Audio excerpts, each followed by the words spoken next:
जुल्फ़िकार ज़मीन में लग गई तो ज़मीन में तो हिस्सों में हो जाएगी।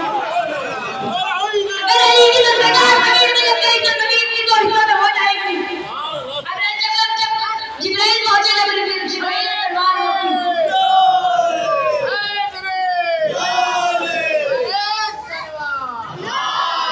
जब जिब्राइल ने तलवार रोकी ना जिब्राइल के अभी तक परों में निशान है, परों में निशान अभी तक है जो जुल्फ़िकार को रोका था इतनी तेज थी। और अल्लाह ताला जब हमारे इमाम मौला अली वाले कितने रहम थे।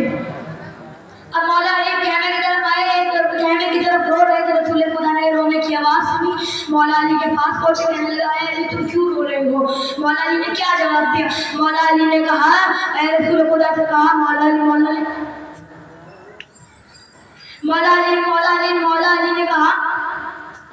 मौला अली ने कहा रसूल खुदा से कि जो है मैंने जब मरहब को मारा था तब उसकी घर की औरतों की रोने की आवाज़ आ रही।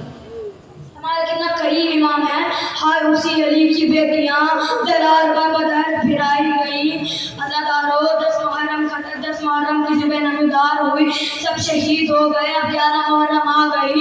बीबी ज़ैनब जब अपने भाई का लाशे के पास से गुजरने लगी, कहने लगे भैया हुसैन क्या तुमसे मिलोगे नहीं? क्या तुम हमसे मिलोगे नहीं?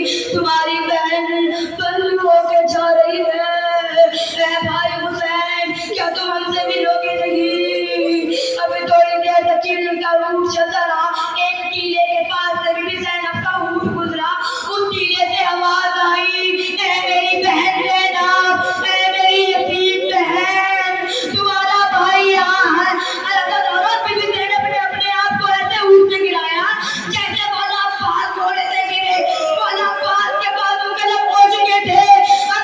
बीबी के हाथ अरे और अपनी बंधे थे। बीबी ज़ैनब मुंह के बल गिरी।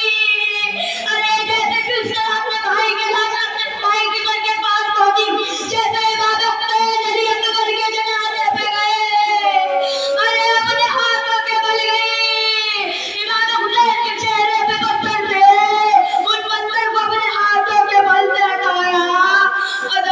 अगर किसी बहन का कोई भाई मर जाता है, अगर कोई भाई गरीब होता है तो जब बहन उसके मरने पे आती है